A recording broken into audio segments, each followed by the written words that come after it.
Salam sejahtera, terima kasih karena bersama dengan saya di Nazilin Unity Channel. Ini adalah pendedahan terkini berkait dengan kes yang melibatkan tim bekas Perdana Menteri kita, yaitu Ismail Sabri Yaakob.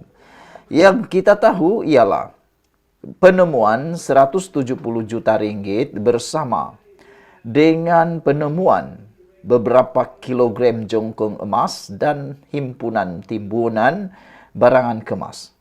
Yang ramai tak pernah tahu ialah siapa yang melaporkan kes tersebut. Bagaimana cerita itu boleh terlepas?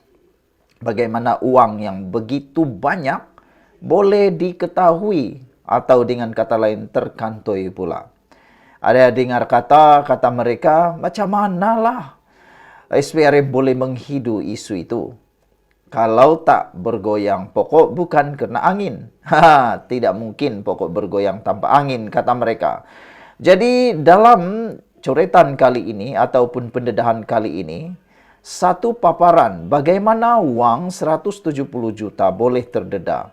Rupa-rupanya ini adalah antara spekulasi yang timbul atau didedahkan. Sebelum kita teruskan ulasan ini, jangan lupa tinggalkan komen Anda, tekan butang subscribe. Kalau ada penyakit gout, tinggi darah, kencing manis, jangan lupa tekan butang produk yang ada dalam video ini.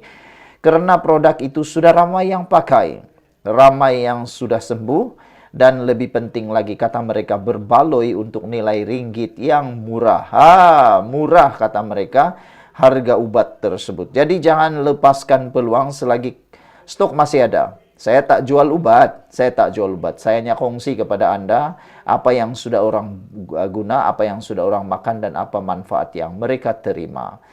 Baiklah, saudara, ini adalah beberapa spekulasi bagaimana wang 170 juta boleh terdedah berkait Ismail Sabri Yaakob.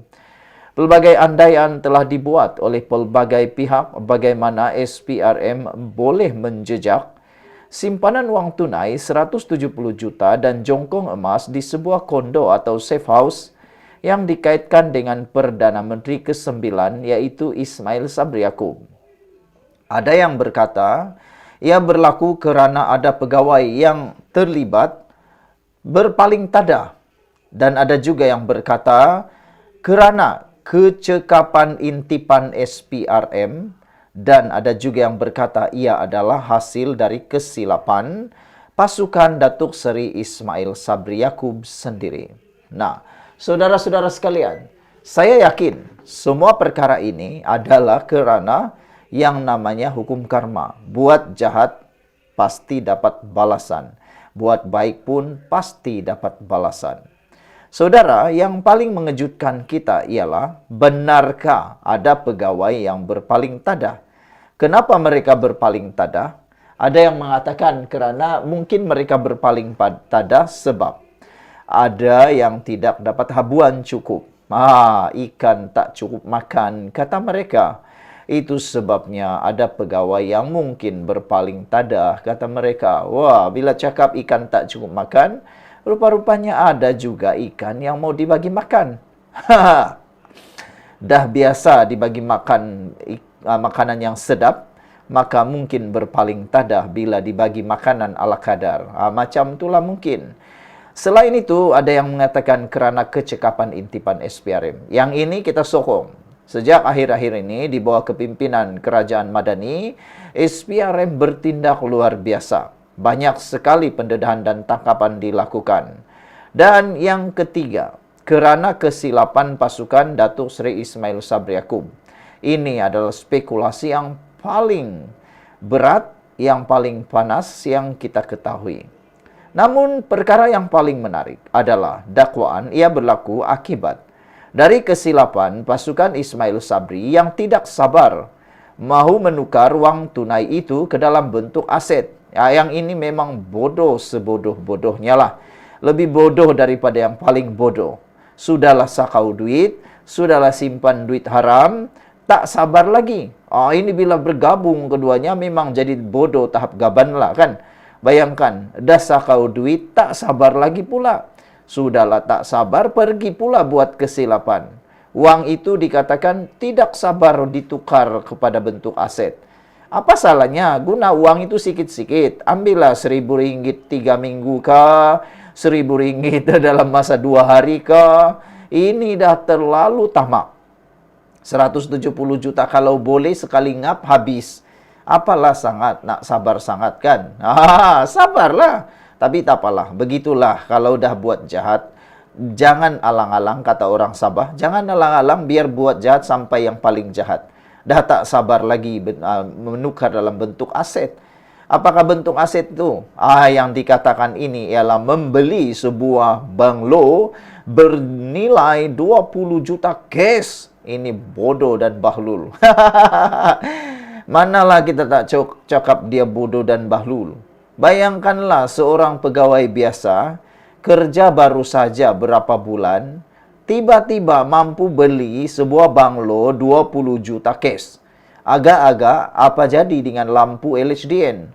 Takkah malap dan takkah berpinar-pinar lampunya, berterang denderang, nak ketahui dari mana uang itu?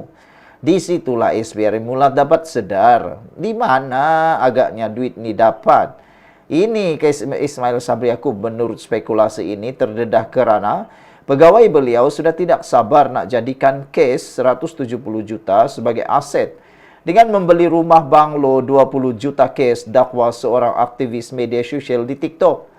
Kabar angin tersebar kononnya seorang bekas pegawai kanan Ismail Sabri telah membeli sebuah banglo dengan harga 20 juta secara tunai. Ini gila lah, memang gila lah.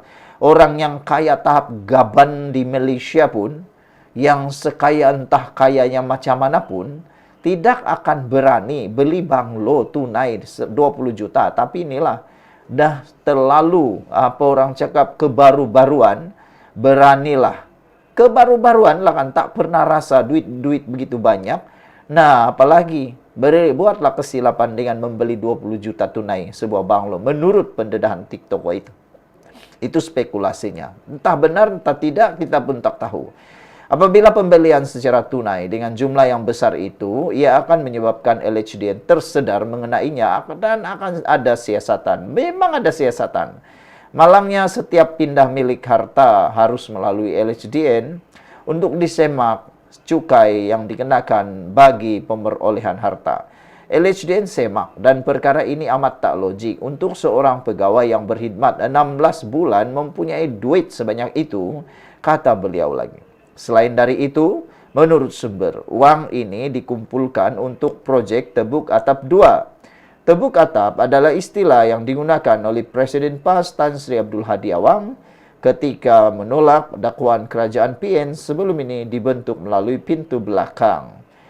Tebuk Atap 2 adalah projek untuk membolehkan kerajaan Madani dijatuhkan melalui undi tidak percaya di Parlimen.